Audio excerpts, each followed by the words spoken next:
روز سہتی ہیں جو کوٹھوں پہ ہوس کے نشتر، ہم درندے جو نہ ہوتے تو آج وہ مائیں ہوتی۔ مجھے اس کا مجرا دیکھتے ہوئے مسلسل 10واں دن تھا۔ کیا غضب کی نئی چیز ہی منڈی میں آئی تھی۔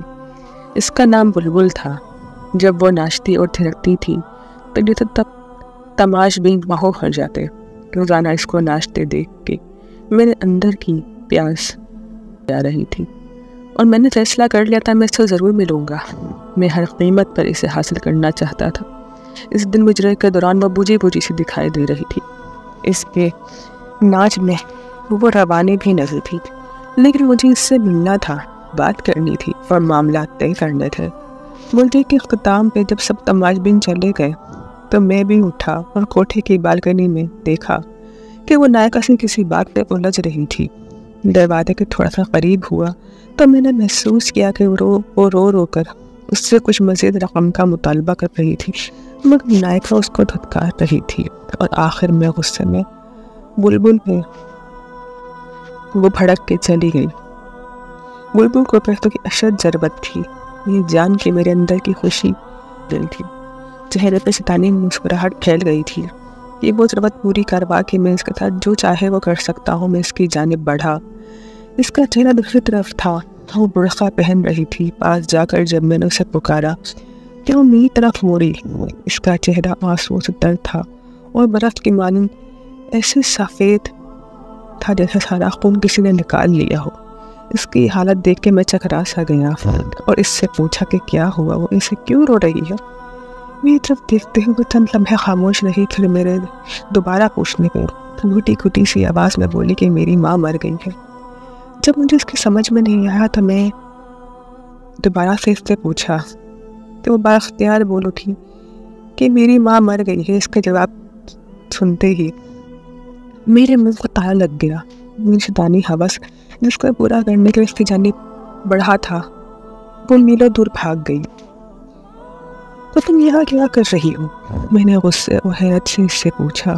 کفن دفن کے لیے پیسے نہیں ہیں میرے پاس، اس کے لیے آج مجھے مجرے کے لیے آئی ہوں، مگر نائکا آج پیسے نہیں دیں گی۔ کہتی ہے کہ بڑی مندی ہے، تماش بین کوٹھے پر نہیں آتے، جو آتے ہیں وہ پہلے کی طرح کچھ لٹاتے نہیں۔ وہ کہہ رہی تھی کہ عیدی والوں سے بول کے اپنی ماں کے کفن دفن کا انتظام کرا لو۔ الٹا اتنا کہہ کے وہ برقع پہن کے کوٹھے سے باہر نکل آئی۔ میں بھی اس کے پیچھے پیچھے چل پڑا۔ میں تمہاری ماں کے کفن دفن کا بندوبست کرتا ہوں۔ وہ چند لمحے مجھے مشکوک نظروں سے دیکھتی رہی، پھر خاموشی سے میرے ساتھ بیٹھ گئی۔ گاڑی ٹکسالی سے باہر نکلتے ہوئی میں نے بلبل کے اپنے گھر کا پتہ پوچھا۔ وہ علاقہ میرے لیے نیا نہیں تھا، میں وہاں کئی بار سے گزر چکا تھا۔ میں نے گاڑی اس کے گھر کی طرف موڑ دی۔ سارا راستہ وہ خاموش روتی رہی، میرے پاس اس کو تسلی دینے کے لیے کوئی الفاظ ہی نہیں تھے۔ کچھ دیر ہم بلبل کے گھر پہ پہنچ گئے۔ یہ ایک چھوٹا ایک کمرے کا گھر تھا۔ صحن کے بیچ میں چرپائی پہ اس کی ماں کی لاش پڑی تھی، ایک گدلے کمبل میں لپٹی پڑی تھی۔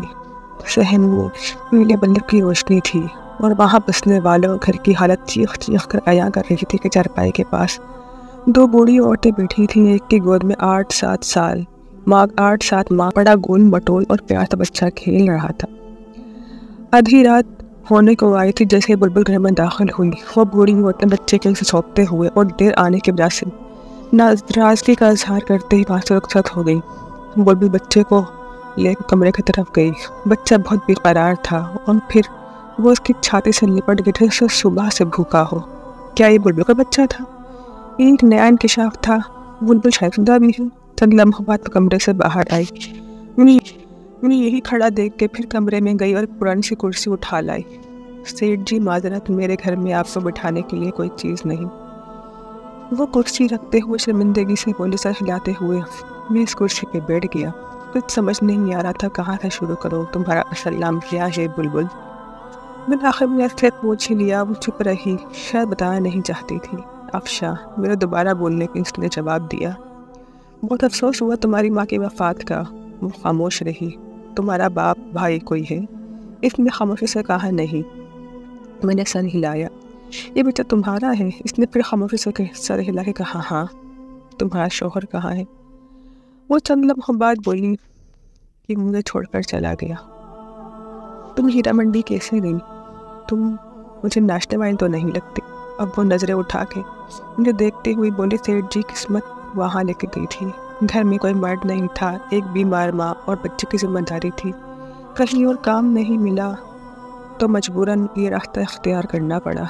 कुछ अर्से तक नायका ने नाच गाना सिखाया, फिर धंधे पे बिठा दिया। वो मुझे मुजरा करवाने के लिए रोज़ाना 200 रुपये देती है और साथ में तमाश बीनों का बचा कुचा खाना जो मैं घर ला के अपनी माँ को खिलाती हूँ और ख़ुद भी खाती हूँ। बुरखे में आती हूँ, बुरखे में जाती हूँ, जिससे महल्ले के पे किसी को मुझ पर शक ना हो और एक भरम भी कायम है।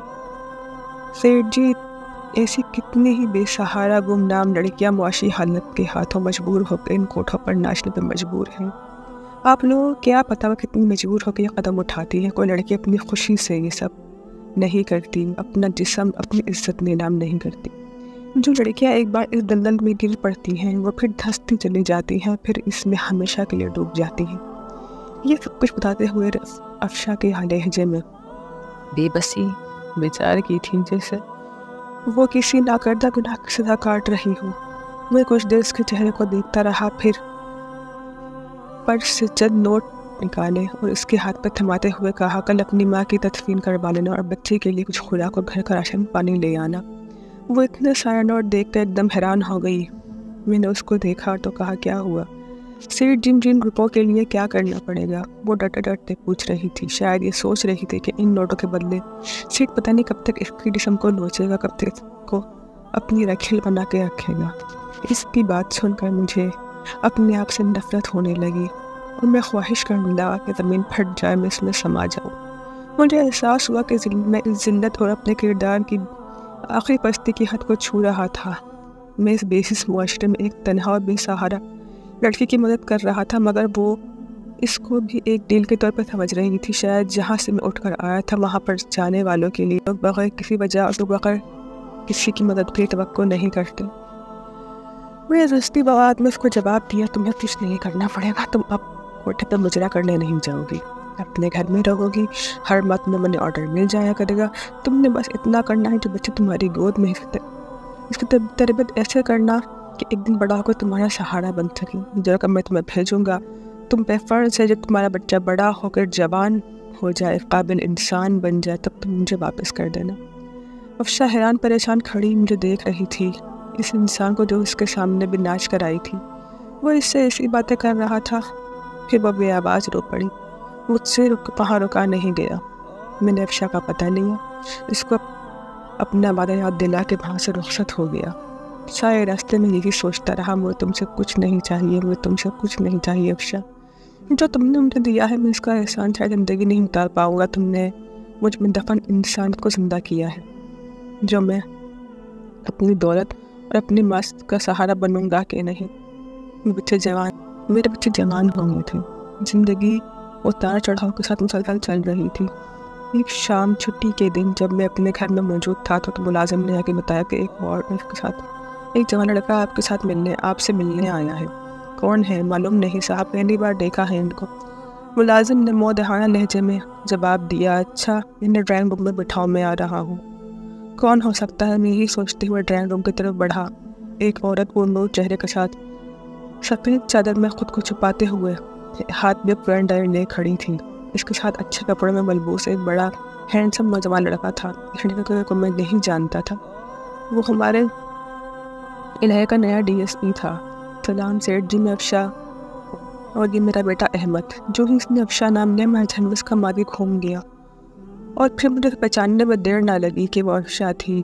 आप मुझे पहचान गए ना? मैं चलाते हुए जवाब हाँ में दिया और इनको बैठने का इशारा किया। अफशा फिर अपने बेटे से मुखातिब होकर बोली, अहमद बेटा यही है मेरे मसीहा, जिनकी बदौलत तुम्हारी माँ कंधे के दम से गिरते गिरते निकली है और यही है जो तुम्हारी पढ़ाई का तुम्हें यहाँ तक पहुँचाने का ज़रिया बने हैं।